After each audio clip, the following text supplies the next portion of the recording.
Hello, everyone. Mateo's here, and this is my buddy Heisenberg. Look to the camera, buddy. Hey. This is our first time recording and streaming, so bear with me here. We're still gonna learn some few things on the tricks, but let's do this.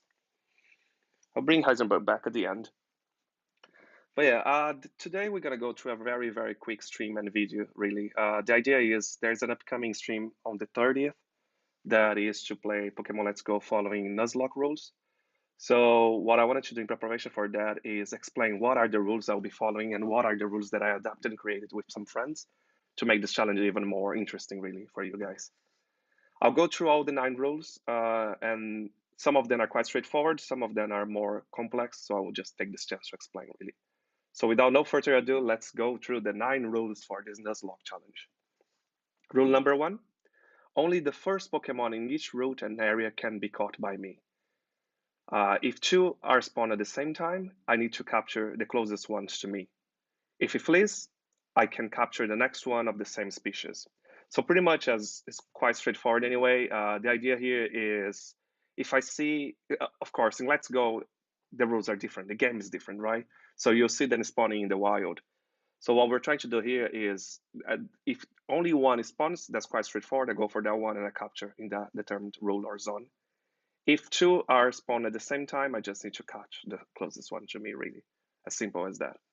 But of course, I created and I put in place a shiny clause only because I know the shiny is quite an exciting thing. If I see a shiny Pokemon, I can just pretty much break that rule and capture that Pokemon specifically, which can make it maybe spice it up things a little bit more. It's worth saying that if I see another Pokemon of the same family line later in the game, it doesn't count as a new Pokemon. So I wouldn't capture that one. So if I have a Rattata in the first zone, in the first route, and then route number 5, let's say, I see a Raticate, I will not be forced to capture that one because it's the same family of Pokemon. Yeah, cool. So rule number 2, all Pokemon from your party or my party has to be nicknamed. That's similar to what it was before in other Nuzlocke challenges, really. And the idea is just to make it feel more personal. And I'm quite shit, really, with nicknames, to be honest. So I'll probably be asking you for your help during this stream so you can help me give me any name and just follow me with my buddy. Rule number 3, if a Pokemon faints, it has to be released immediately. That's another quite common rule from Nuzlocke. You see this Cubone icon next to my next overlay during the stream. I will be having a counter of how many times they die, and if I lose it, it's lost. I need to throw that Pokemon away. However, I have a 3A rule that is if my buddy Pokemon dies, I can only once through the whole game revive him in exchange of another one from my party.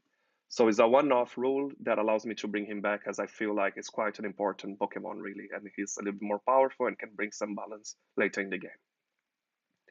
Rule number 4, I will not allow myself to use in my party any legendaries. I can capture, however, if we want to do that through the stream, but I will not use it. However, I do allow myself to pick one gift Pokemon in the game. So as the game goes, you're probably familiar with that. There are 13 gift Pokemon that you can get in the game. I will allow myself to pick just one from that to put in my party. And I will also ask you during the stream which one you believe is the best one. In fact, just leave your comment below which one of those 13 you think I should pick to balance my team even more. If you don't remember who are those, I will quickly show you here. So we have Bulbasaur right in the beginning, Charmander and Squirtle. So those are the initials that you can pick. We have Magikarp, we have Persian and Arcanine. It's a challenge that you need to capture loads of meows or growls and get the other one. We have Lapras. We have Hitmonlee and Hitmonchan. We have Porygon. We have Aerodactyl. And we can pick between Omanite or Kabuto. As I said, of course, this will be offered in the game, but I will only allow myself one to add to my team. I can do that strategically, or I can just get your guys' opinion, which makes more sense and make more exciting to then carry on in the journey. Cool. So rule number 5. Alola Form trade is allowed only if you have its Kanto form already in your party. So what I mean by that is following the rules of seeing the first Pokemon in each route or area.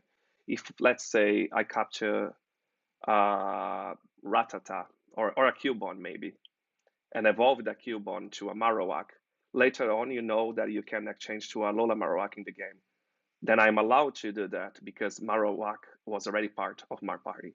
However, what I can't do is go out of my way to capture that Pokemon to then trade to the Alola form. I hope that makes sense. Yeah, so owning the Pokemon allows me to trade to the Alola form. Then rule number 6, only the first species per route can be captured for training purposes. So that was one of the rules that it was, I would say, a little bit harder to define just because in Pokemon Let's Go, a lot of the experience comes from capturing more than actually fighting.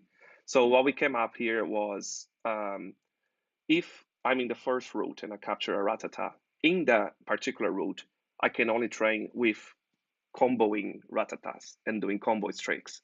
However, as a challenge consequence, as you can see in 6A, B, and C of the rules, if a combo strike breaks, I can no longer train in that route. I need to move on. So if I'm capturing my Rattatas and then suddenly the combo breaks, I'm done in that route. I need to move on to the next one, unless I don't want to train or not. I can only carry on and training in that specific route up to the next gym leader's highest level Pokemon.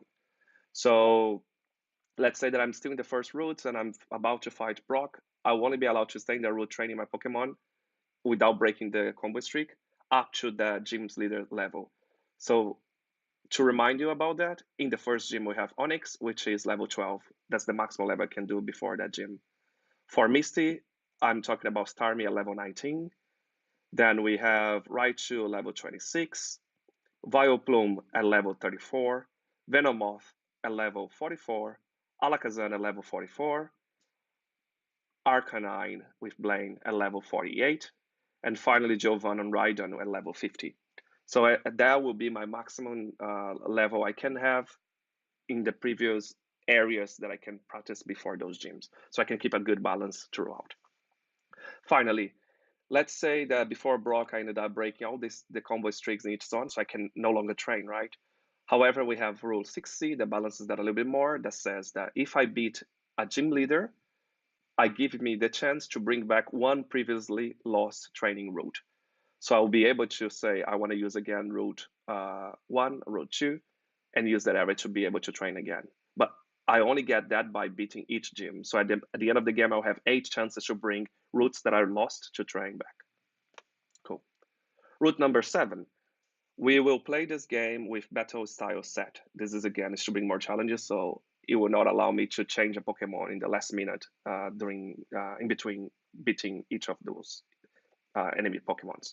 So it will just throw the next Pokemon, I lose my turn, and then I can carry on fighting, making it harder. Rule number 8, no candies allowed of any sort of type. So I will not be able to use the stats candy, species candy, or even rare candy really. We want to keep this a little bit harder, so no candies allowed at all. And finally, rule number 9, blackout is equal to game over. This is a one-off really. If I lose a battle completely, the game is over and I will stop my Nuzlocke. So fingers crossed I can get at least in the 8th gen, maybe a little 4 if I'm a little bit lucky. But I think we can be strategically enough to make this work, and that's the plan really. So those are all 9 rules I'll be following in the upcoming streaming. I'll give you the details in a bit.